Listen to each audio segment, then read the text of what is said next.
आणि आता बातम्या पाहूयात सविस्तर। अजित पवार आणि राज ठाकरे महाराष्ट्राच्या राजकारणातील दोन दिग्गज नेते आणि दोघंही फायर ब्रँड। भलेही हे दोन नेते वेगवेगळ्या पक्षांचे असले तरी या दोघांमध्ये एक साम्य आहे की ते दोघंही आपापल्या काकांकडून राजकारणाचा वारसा घेऊन पुढे जात आहेत आणि त्यामुळे राज ठाकरे यांनी अजित पवार यांना सल्ला दिला खरा, पण अजितदादांना तो काही रुचला नाही।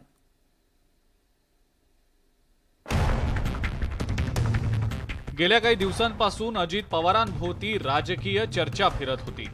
कधी अजित पवार नॉट रिचेबल झाले म्हणून, तर कधी अजित पवार भाजपच्या वाटेवर असल्याची चर्चा रंगली। अजित पवार राजकीय भूकंप करणार असल्याचंही बोललं गेलं, तर राष्ट्रवादी काँग्रेसच्या कार्यकर्त्यांनी अजित पवार भावी मुख्यमंत्री म्हणून बॅनरबाजी देखील केली। त्यामुळे या न त्या कारणानं अजित पवार प्रसिद्धी माध्यमांमध्ये चर्चेत आहेत। अशा वेळेला मनसे अध्यक्ष राज ठाकरेंनी अजित पवारांना हा सल्ला दिलाय। श्री अजित पवार, खरं तर मला 5 तारखेच्या माझ्या रत्नागिरीच्या सभेमध्ये मला ह्याच्यावरती सविस्तर बोलायचंय। मला एका वाक्यात नाही बोलायचं, पण बाहेर जेवढं लक्ष देताय तुम्ही तेवढं काकांकडे पण लक्ष द्या।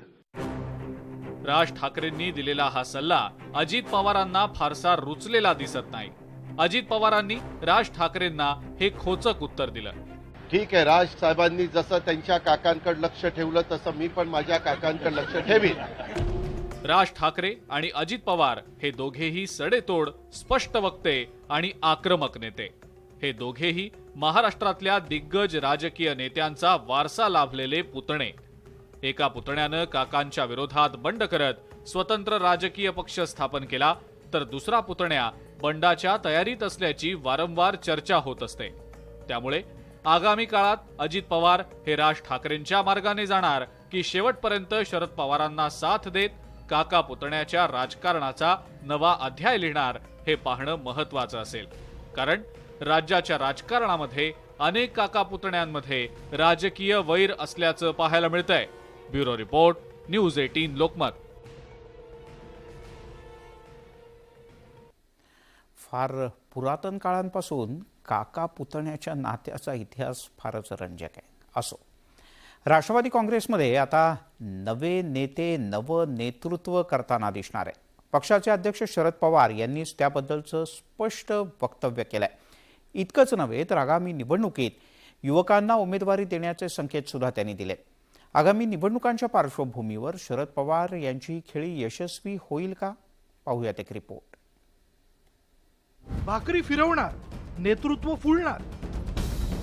राष्ट्रवादीत आता नवनेतृत्वाची वेळ। निवडणुकीच्या रिंगणात युवकांना संधी। पक्षातले बदल ठरणार फायद्याचे।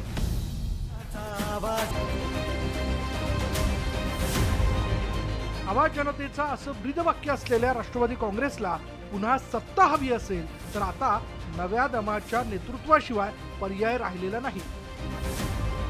पक्षाचा हा झेंडा आणि नेतृत्व युवकांकडे देण्याची हीच ती वेळ असल्याचं शरद पवारांच्या लक्षात आलंय आणि त्यामुळेच युवकांना संधी देऊन राजकीय मैदान मारण्यासाठी शरद पवारांनी नवी रणनीती आखली आहे।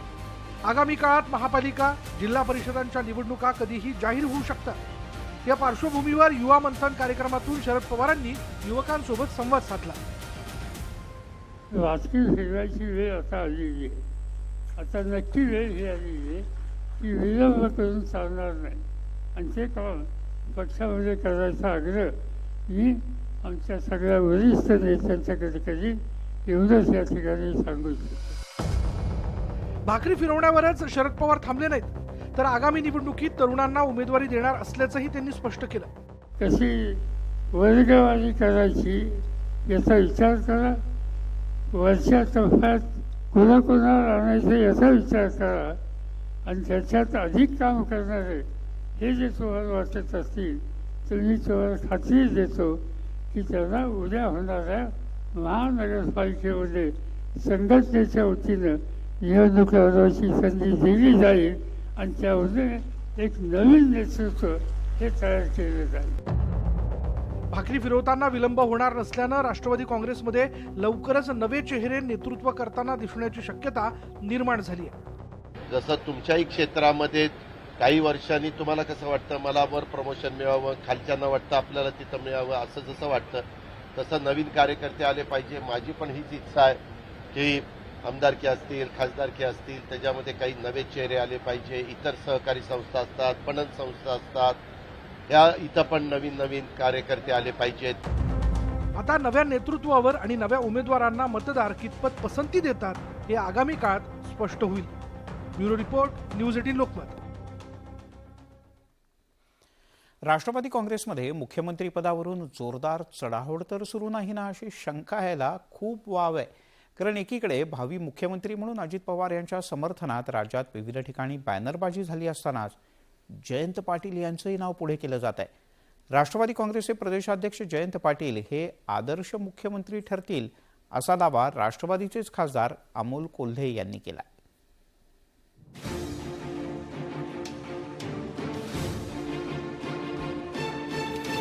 राज्यामध्ये विधानसभेच्या निवडणुकीला जवळपास वर्ष दीड वर्षाचा कालावधी बाकी आहे. मात्र आतापासूनच राष्ट्रवादी काँग्रेसमध्ये मुख्यमंत्रीपदावरून राजकीय चढाओढ लागल्याचं पाहायला मिळतंय. विधानसभेचे विरोधी पक्षनेते अजित पवार आणि राष्ट्रवादी काँग्रेसचे प्रदेशाध्यक्ष जयंत पाटील यांच्यात ही स्पर्धा रंगल्याचं चित्र आहे. नुकतंच पुण्यातल्या एका मुलाखतीमध्ये अजित पवारांनी आपण मुख्यमंत्रीपदासाठी इच्छुक असल्याचं सांगितलं होतं. जनतेचा कौल, आशीर्वाद मिळणं हे जनतेचं काम असतं, मतदारांचं काम असतं. त्याच्यामुळे नंतरच्या काळामध्ये नेहमीच आम्ही 2 नंबरला राहिलो. काँग्रेसच्या सगळ्यात जास्त जागा आल्या आणि त्याच्यामुळे मुख्यमंत्रीपद त्यांच्याकडे राहिलं, आमच्याकडं उपमुख्यमंत्रीपद. दादा 2024ला हा क्लेम तुम्ही ठेवणार का मुख्यमंत्रीपदासाठीचा? 2024ला काय आत्ता म्हटलं तरी ठेवायची तयारी. या मुलाखतीनंतर राष्ट्रवादी काँग्रेसच्या कार्यकर्त्यांनी भावी मुख्यमंत्री म्हणून अजित पवारांच्या समर्थनार्थ बॅनरबाजी देखील केली. धाराशिवमधल्या अजित पवारांच्या सासूरवाडीतही बॅनर झळकले होते. अजितदादा मुख्यमंत्री होणार आहेत, वेट अँड वॉच. दिल्लीतून सूत्र जवळपास एकनाथराव शिंदेसाहेब जे सक्तीच्या रजेवर गेलेत त्याचा याच्याशी संबंध लावण्याचा कृपा करून प्रयत्न करू नका. महाविकास आघाडीचे सरकार महाराष्ट्रात येणार आणि अजितदादा मुख्यमंत्री पदावर दिसतील. एकीकडे अजित पवारांना भावी मुख्यमंत्री म्हणून प्रोजेक्ट केलं जात असतानाच आता राष्ट्रवादी काँग्रेसचे खासदार अमोल कोल्हेंनी वेगळा सूर आळवलेला आहे. जयंत पाटील हे आदर्श मुख्यमंत्री ठरतील असा दावा अमोल कोल्हेंनी केलाय. महाराष्ट्र राज्याचं सगळ्यात जास्त वेळा अर्थमंत्रीपद ज्या माणसानं भूषवलं आणि आजही ज्यांच्याकडे माझ्यासारखा कार्यकर्ता महाराष्ट्राचा सर्वात आदर्श मुख्यमंत्री म्हणून पाहतो. त्यांनी केलेल्या विधानात त्यांचंही इंटेन्शन काही नाही आणि ऐकणाऱ्यांचंही काही इंटेन्शन नाही. याच्यात कोणाशी स्पर्धा करण्याचा प्रश्न उद्भवत नाही. सगळे एक मताने याच्यावर निर्णय करू. आमच्यात कोणताही वाद नाही, कोणताही संघर्ष नाही. राज्यामध्ये सध्या मुख्यमंत्री पदाच्या एका खुर्चीसाठी अनेक नावं चर्चेत येत आहेत. भाजप कार्यकर्त्यांकडून फडणवीस हेच आमच्या मनातले मुख्यमंत्री म्हणून उल्लेख केला जातो, तर दुसरीकडे राधाकृष्ण विखे पाटलांची मुख्यमंत्रीपदी वर्णी लागणार असल्याचीही चर्चा होत असते. पण इकडे राष्ट्रवादीतच मुख्यमंत्रीपदावरून चढाओढ लागल्याचं चित्र आहे. एकीकडे भावी मुख्यमंत्री म्हणून अजित पवारांच्या समर्थनार्थ बॅनरबाजी केली जात असताना आता कोल्हेंनी जयंत पाटलांचं नाव पुढे केलंय. मात्र अमोल कोल्हे यांच्या या दाव्यामुळे राष्ट्रवादी काँग्रेसमधील सुंदोपसुंदी आता समोर आलेली आहे. Bureau report, news 18 Lokmat. तिकडे राज्यातल्या सत्तांतराच्या नंतर पेटलेल्या राजकीय संघर्षाची आग आजही विझलेली नाही. कारण एकनाथ शिंदे यांच्या बंडानंतर उद्धव ठाकरे यांना मुख्यमंत्रीपदावरून पायउतार व्हावं लागलं होतं आणि तो बंडाचा घाव उद्धव ठाकरे यांच्या चांगला जिव्हारी लागलाय आणि त्यांनी शिंदेंना थेट इशारा दिलाय. एकनाथ संभाजी शिंदे ईश्वर साक्ष शपथ घेतो. 30 जून 2022ला एकनाथ शिंदे यांनी राज्याचे मुख्यमंत्री म्हणून शपथ घेतली आणि राज्यात सत्तांतर झालं. त्यानंतर ठाकरेंची शिवसेना आणि शिंदेंच्या नेतृत्वातील शिवसेनेत जोरदार संघर्ष पेटलाय. फुटीनंतर दोन्ही पक्षाकडून एकमेकांची राजकीय कोंडी करण्याचा प्रयत्न केला जातोय. 10 महिन्यांपूर्वी झालेल्या राजकीय बंडाची आग अद्यापही धगधगते. उद्धव ठाकरेंनी मुख्यमंत्री एकनाथ शिंदे आणि त्यांच्या सहकारी आमदारांना हा थेट इशारा दिलाय. मी मुख्यमंत्री म्हणून मला जे काही करता येणं शक्य होतं ते मी केलं. ज्या पद्धतीने पाठीपाठ करून सरकार पाडलं त्याचा तो सूड आणि बदला घ्यायचा असतो, घेणारच. एकनाथ शिंदेच्या बंडामुळे शिवसेनेची दोन शकलं झाली आहे. तसंच उद्धव ठाकरेंना अवघ्या 2.5 वर्षातच मुख्यमंत्री पदावरून पायउतार व्हावं लागलं. खरं तर शिवसेनेत आजवर अनेक वेळा बंड झाली. 6 डिसेंबर 1991ला छगन भुजबळांनी बंड केलं. 3 जुलै 2005ला नारायण राणेंचं बंड झालं. 27 नोव्हेंबर 2005ला राज ठाकरेंनी शिवसेनेला अखेरचा जय महाराष्ट्र केला. तर 21 जून 2022ला एकनाथ शिंदे यांनी बंडाचा झेंडा फडकावला. पण आजवरच्या सर्व बंडाच्या तुलनेत शिंदेंचं बंड वेगळं ठरलं. कारण तब्बल 40 आमदार आणि 13 खासदारांनी उद्धव ठाकरेंची साथ सोडली. त्यामुळे शिवसेनेत अभूतपूर्व परिस्थिती निर्माण झाली आहे. नाकासमोर अख्खं सरकार बदललंय, अख्खं सरकारचा बदल झालाय आणि आता हे काय बदला घेणार आहेत? बघा, ह्यांच्या फक्त जिभेमध्ये जोर आहे. बदला घेण्याकरता मनगटात जोर असावा लागतो, तो ह्यांच्यात नाहीये. दोन्ही शिवसेनेतील राजकीय संघर्ष शिगेला पोहोचला. राज्यात लवकरच महापालिकेच्या निवडणुका होऊ घातल्या. या पार्श्वभूमीवर आगामी काळात ठाकरे आणि शिंदेमधील राजकीय संघर्ष आणखी तीव्र होण्याची शक्यता नाकारता येत नाही. Bureau report, news 18 Lokmat. तिकडे भीमा पाटस साखर कारखान्याच्या मुद्द्यावरून दौंड तालुक्यात जोरदार राजकारण पेटलंय. संजय राऊत यांच्यामुळे पुतळा अपवित्र झाल्याचा आरोप करत कामगारांनी दुग्धाभिषेक केला. पत्राचाळ प्रकरणातील आरोपीनं घातलेला हार काढल्याचं कामगारांनी म्हटलं. तर आमदार राहुल कुल यांनी पत्रकार परिषद घेऊन कथित भ्रष्टाचाराच्या आरोपांना उत्तरही दिलं. भीमा पाटस साखर कारखान्याचे संस्थापक मधुकर शितोळे यांच्या पुतळ्याला कामगारांनी दुग्धाभिषेक घातला. संजय राऊत यांच्यामुळे पुतळा अपवित्र झाल्याचं सांगत दुग्धाभिषेक करून त्यांनी पुतळ्याला घातलेला हारही काढला. भीमा पाटस साखर कारखान्यामध्ये गैरव्यवहार झाल्याचा आरोप करत संजय राऊत यांनी दौंड इथं सभा घेतली होती. सभेच्या आधी त्यांनी कारखान्यात जात शितोळे यांच्या पुतळ्याला हार घातला होता. भीमा पाटस साखर कारखान्यात 500 कोटींच्या घोटाळ्याचा आरोप संजय राऊतांनी केलेला होता. या प्रकरणाची ईडी आणि सीबीआय मार्फत चौकशी करण्याची मागणी राऊत यांनी केलेली होती. मात्र आरोपानंतरही तपास यंत्रणांकडून पावलं उचलली जात नसल्यानं राऊतांनी आक्रमक भूमिका घेतली होती. कारखान्यातल्या कथित गैरव्यवहारावरून सुरू असलेल्या गदारोळावर राहुल कुल यांनी पत्रकार परिषदेमध्ये भाष्य केलंय. तर या परिसरातील वेगवेगळ्या कारखान्याच्या बाबतीमध्ये वेगवेगळ्या ठिकाणावरून संचालकांनाही वेळ आले तर त्या ठिकाणी पैसे उपलब्ध करून लोकांची पेमेंट्स करावी लागली. त्यामुळे संजय राऊत साहेबांनी खरं तर इथं येऊन खरं तर विषय मार्केट कमिटीच्या प्रचाराचा असावा आणि त्या निमित्तानं सहजासहजी कारखान्यावर भेट देण्याचा त्यांनी प्रयत्न केला असावा असं माझं मत आहे. भीमा पाटस कारखान्यावर असलेल्या आकसातून विरोधक चुकीचे आरोप करतायत.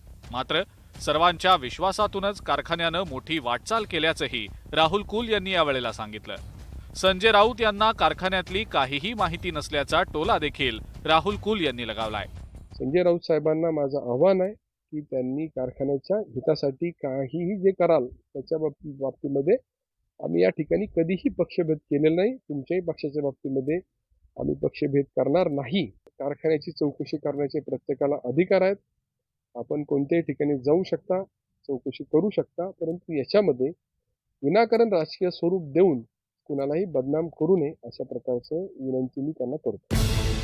खासदार संजय राऊतांनी बुधवारी दौंड तालुक्यातल्या वरवंडमध्ये जाहीर सभा घेत गंभीर आरोप केले होते. सभेआधी भीमा पाटस साखर कारखान्यावर त्यांनी धडकही दिली होती. आता राहुल कुल यांनी या प्रकरणी भूमिका स्पष्ट केल्यानंतर हा वाद शमणार की पुन्हा पेटणार याकडे आता तालुक्याचं लक्ष लागलेलं आहे. सुमित सोनवणे, न्यूज 18 लोकमत, दौंड.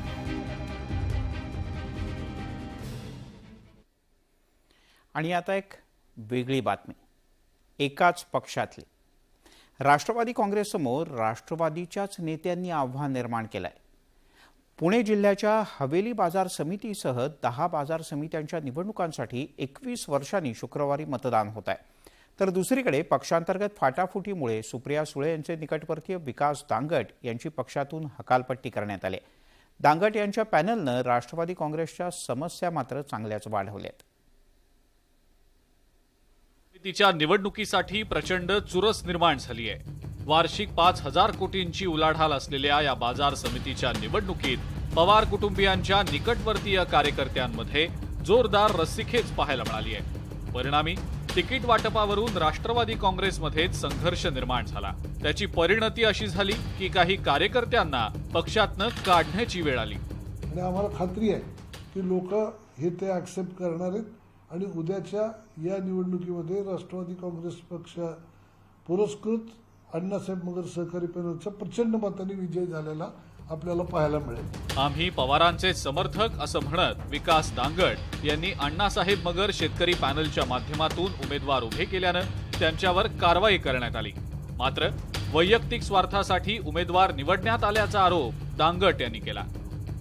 लोकनेते पवार साहेब, आमच्या खासदार सुप्रियाताई सुळे आणि राज्याचे भवितव्य भविष्य काळामध्ये जी जनता त्यांच्या हाती देणार आहे ते आदरणीय दादा यांच्याबरोबरच कायम राहिलेलं आहे. उद्याही त्यांच्याच बरोबर राहणार आहे. हा फक्त आरोप केला जातो. आमचा पॅनल जो आहे हा अखंड महाविकास आघाडीच्या माध्यमातून निर्माण केलेला पॅनल आहे. बाजार समितीच्या मतदानासाठी शुक्रवारी 1800 मतदार 4 केंद्रांवर मतदान करणार आहेत. एका मतासाठी तब्बल 1 लाख रुपये मिळत असल्याच्या चर्चेनं राजकीय वातावरणही चांगलंच तापलंय. व्हिडिओ जर्नलिस्ट गणेश कदमसह वैभव सोनवणे, न्यूज 18 लोकमत, पुणे.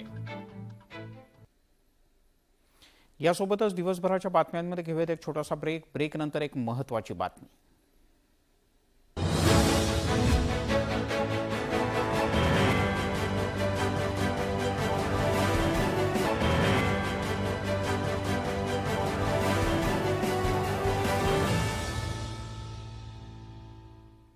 आपण पाहताय दिवसभराच्या बातम्या. राज्य शासनाची महत्वाकांक्षी योजना असणाऱ्या महात्मा ज्योतिराव फुले जनआरोग्य योजनेतून तब्बल 650 हॉस्पिटल्स कमी करण्यात आले. रुग्णांचा प्रतिसादच मिळत नसल्यानं नाईलाजानं हे पाऊल उचलल्याचं सांगण्यात येत आहे. सर्वसामान्यांना सवलतीच्या दरात उपचार मिळावेत म्हणून महात्मा फुले जन आरोग्य योजना सुरू करण्यात आली. पण या योजनेला सर्वसामान्यांचा प्रतिसादच मिळत नसल्याची गंभीर बाब समोर आली आहे.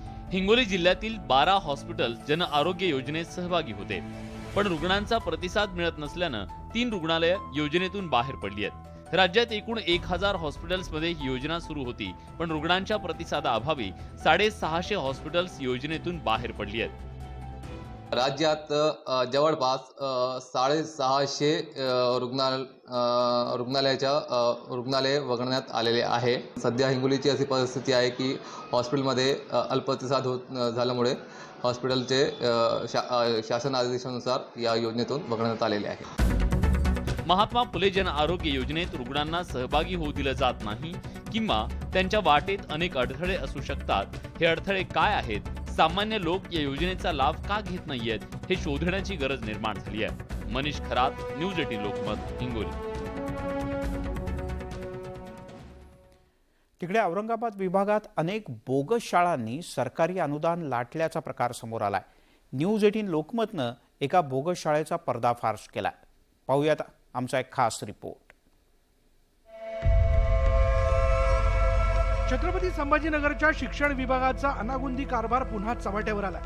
अस्तित्वात नसलेली शाळा अनुदानाच्या यादीत असल्याची धक्कादायक माहिती समोर आली.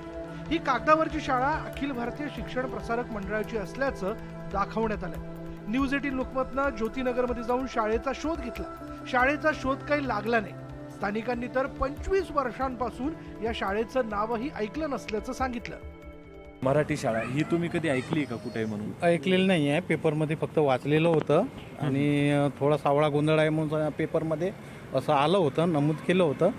पण असं म्हणजे नेमकी कोणत्या स्पॉटला आहे शाळा ते माहीत नाही. कधीपासून राहता? मी इथे 25 वर्षापासून ह्या शाळेमध्ये आपला इथे राहतोय ज्योतिनगरमध्ये. ह्या शाळेचं नाव याच्या अगोदर तुम्ही कधी ऐकलं? नाही ऐकलेलं नाही. शिक्षण विभाग झालेली चूक कबूल करण्याऐवजी दुसरीच थातूर मातूर कारणं सांगताना दिसतंय आणि या प्रकरणाची चौकशी करण्याचं आश्वासन शिक्षण उपसंचालकांनी दिलंय. यदा कदाचित असंही होऊ शकतं की यापूर्वी ती शाळा चालू असेल कधी काळी 14-15 मध्ये 15-16 मध्ये, त्यावेळेला तो प्रस्ताव त्या ठिकाणी गेलेला असेल आणि तो कन्सिडर झालेला असेल पण जर जी काही चूक झालेली आहे ती आपल्याला त्या ठिकाणी रेक्टिफाय करता येईल. संचालनालय तसं आम्ही कळवणार आहोत आणि अनुदान त्या अशा शाळांना जाणार नाही याची आम्ही दक्षता त्या ठिकाणी घेणार आहोत. संभाजीनगर विभागात अशा कागदावरच्या अनेक शाळा, शेकडो शिक्षक या सगळ्यांचा शोध घेतल्यास एक मोठा घोटाळा समोर येण्याची शक्यता नाकारता येत नाही. जर या शाळेचं नाव नाही, या परिसरामध्ये ही शाळा नाही, तर शिक्षण विभाग सांगते की मागील काही काळापासून ही शाळा बंद आहे, तरी अनुदान यादीत नाव आलं, मात्र आम्ही या शाळेची शिफारस केली नाही. जर शिक्षण विभागानेच या शाळेचं शिफारस केली नसेल तर या शाळेला अनुदान कसं आणि शिक्षण विभागाला ही शाळा का सापडत नाहीये, असे एक नाही अनेक प्रश्न आता निर्माण होत आहेत. अविनाश कानडजे, न्यूज 18 लोकमत, छत्रपती संभाजीनगर. यासोबतच दिवसभराच्या बातम्यांमध्ये इथेच थांबूयात. सर्व प्रकारच्या ताज्या अपडेटसाठी न्यूज 18 लोकमत.com या आमच्या वेबसाईटला लॉग ऑन करा. थोड्याच वेळात मुंबई.